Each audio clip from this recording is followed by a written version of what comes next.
Hello YouTube, it's your host P. Sherman, Wallaby Tech Gaming, back again with another video. In today's video, I'm going to be giving you guys my honest review for Call of Duty World War II.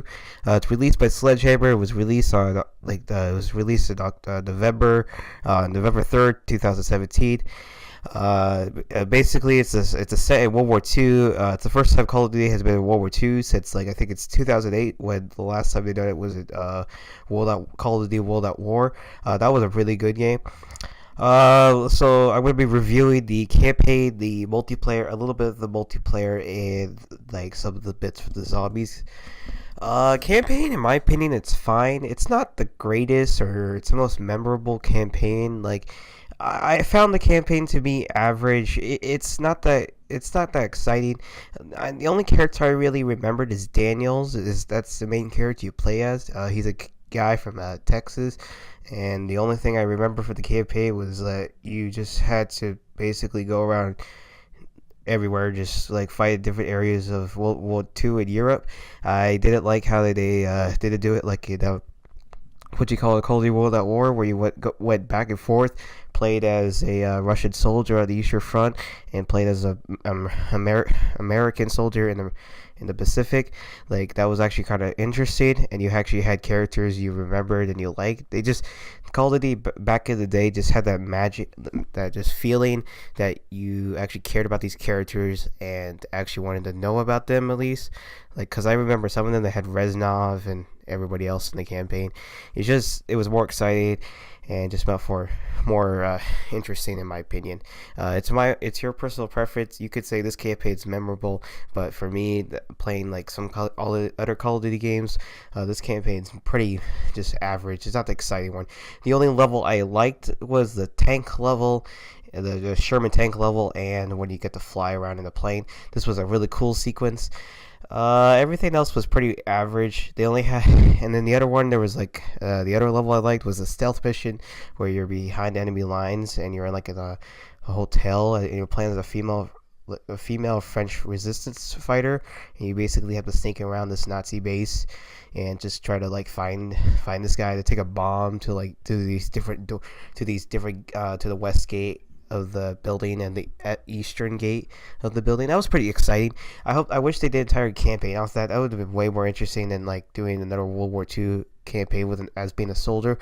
Not saying that it's not that bad, but just playing a lot of World War II games, being a soldier is just meh. So I like having the little bit of difference mix up sometimes. It's your own preference, so that's it.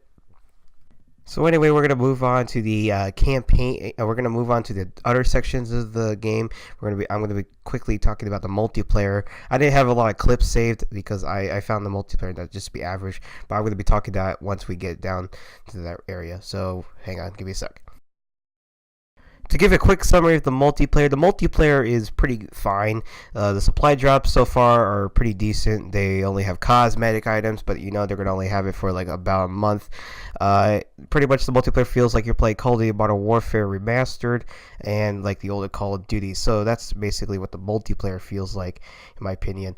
I'm going to kind of also talk about the multiplayer, but still having some zombie gameplay. I didn't have a lot of multiplayer gameplay. I don't know why. I just didn't want to record it and just completely forgot to do it. So I'll be talking about the multiplayer, even though I'm showing you about zombie gameplay.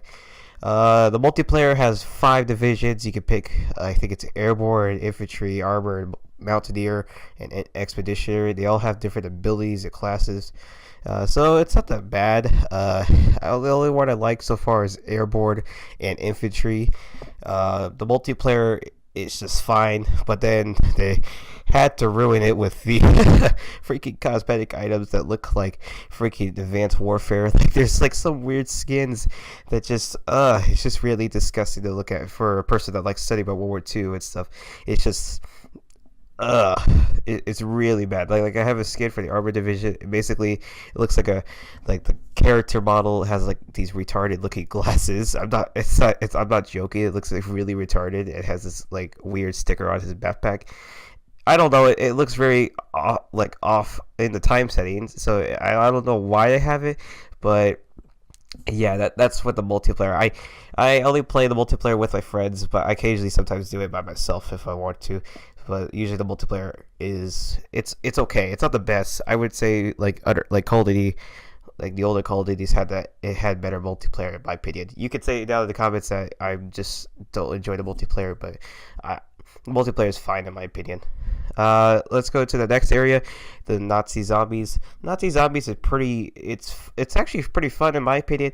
They added a casual Easter egg and added a what you call a hardcore Easter egg. The casual Easter eggs for people that never completed Easter eggs and zombies before. Easter egg zombies is, for example, one of the harder ones to do complete Easter eggs, and usually most people never complete them. But Sledgehammer was really nice, and they let us created a casual Easter egg for the casual people to complete, or a hardcore Easter egg, basically just like a more challenging version, even though like YouTubers completed it in like a day. But anyway, that's just something for another time. I like the fact that the casual Easter egg was you could actually do it with your friends, or you could do it solo, so that's pretty good. You could complete it with anybody. I even tried to attempt doing it online, and that's how I completed the Easter egg for the first time. I then went back and did it again for a second time to help out some friends trying to get the PS4 trophy, the whatever that one is called. So that's good. They have classes, so thank gosh that I like that, because like in Black Ops 3 it was only Gobblegums, and they didn't really have a class progression in the thing. Only they had weapon customization and the Gobblegums. So it's not that it's Sledgehammer's one. It's much more interesting. They have like different like abilities you could use. Like there's free fire, basically like lets you have unlimited ammo for a certain amount of time. Camouflage is another popular one. It basically lets you be invisible to get away from zombies. It's like zombie mode for Black Ops 2 and Black Ops 3. They brought it back. It basically makes you invisible. So that's pretty good. The Tesla gun's pretty cool. You can actually upgrade it. You don't need to like use the same version. You could actually mix things up and upgrade it and give it different abilities. I have no idea how to do it, but yeah, so that's it. And also, cool thing they have in it, kind of tiny little detail they also included, is that you can pick your character, which is pretty nice. That you don't have to play the same character. Like I think Black Ops 3 it's fine, because the story's been going on for since Call of Duty World at War, Black Ops 1 and 2. So it's understandable that they have to like include what you call the same characters for the timeline, because it makes sense. But for this game, it's fine. It's a brand new story. I don't know if they're going to continue this story after the entire game's over, because like you don't know what Sledgehammer has after that. They might do a sequel of Nazi Zombies with these same characters again. I don't know. I'll just have to wait till when they release that game, when that comes out.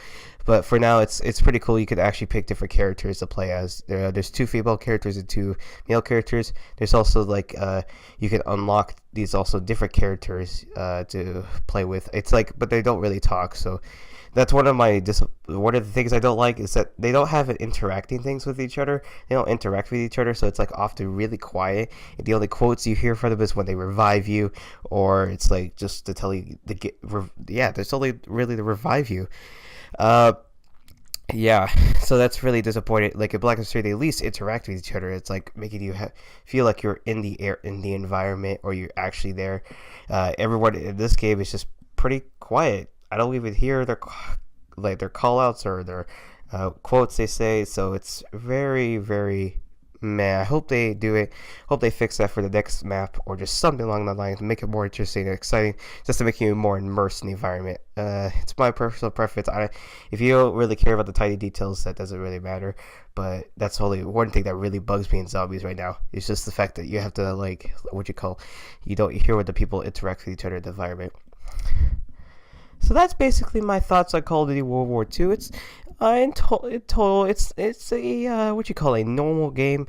You can pick it up and play with your friends. I wouldn't say like it's the best game in 2017. Like it's just normal, not the best game.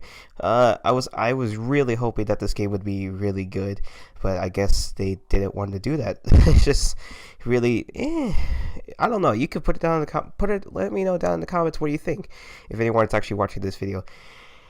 But anyway, I'm gonna let you guys go and subscribe to see more. Subscribe to see more if you're new to this channel. Leave it a like if you did. Give it a dislike if you didn't like this review. Because this is my second review.